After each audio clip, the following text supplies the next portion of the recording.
Hi there, I'm Erica Lulloff. I'm a Shoot Like a Girl. I'm an archery instructor, and I'm going to walk Angie through how to shoot archery today. Great. All right, are you left or right-handed? I'm right-handed. Okay, so when you shoot archery, you always stand at a 90-degree angle to your target, so you're going to stay facing me here. Okay. Here at Shoot Like a Girl, we're very big on safety, so I'm going to put this on this arm closest to the target. Sure. It's a bit warmer in here. Absolutely. And it's strictly necessary for all of this.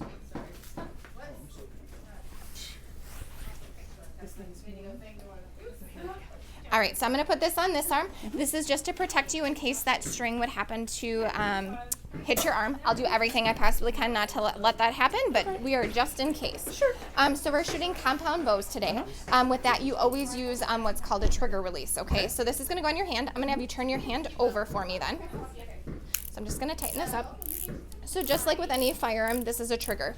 So it's always important you keep your finger off the trigger till you're ready to shoot. As soon as you hit that trigger, that arrow is going to fly down range, okay? So I'm going to show you how to hold this. This thumb goes here, and so you're still using your trigger finger here just to pull that back. So you see how when you pull that back, that's open. So you push it forward, it closes. So we're going to keep your hand like this until I tell you it's safe to shoot, okay?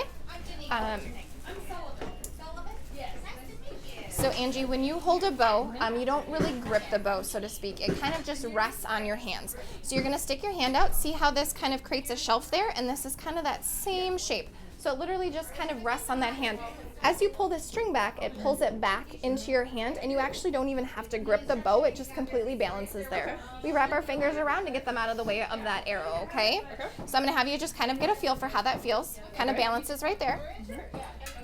It's always very important you always knock your arrow, which is putting this arrow in here on this string, before you connect that release to here. You never want to dry fire your bow. If you do that, it can cause your bow to come apart and it can injure yourself. So that's a very important step, okay? So I'm going to have you take that and pull that trigger back for me to open that. And you're going to hook this here. This is called your D-loop. And then you have to push it forward. Yep, and then keep your finger behind. Yep, you got it. Can I use this one? You're going to want to use, you're going to want to use that. So Angie, when you go to pull this back, this elbow is going to stay parallel to the floor here.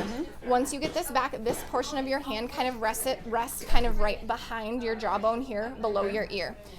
You always want to have a slight bend in your elbow. You don't want it all the way straight. That's when you're going to hit your arm. Okay, so just keep a slight bend. It's easier if you start with this arm out like this. It gives you a little more strength to pull that back.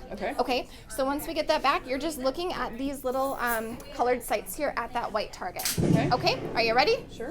Okay, go ahead whenever you're ready. Pull, pull, pull, pull, pull. Harder. Okay, all the way. Yep, all right.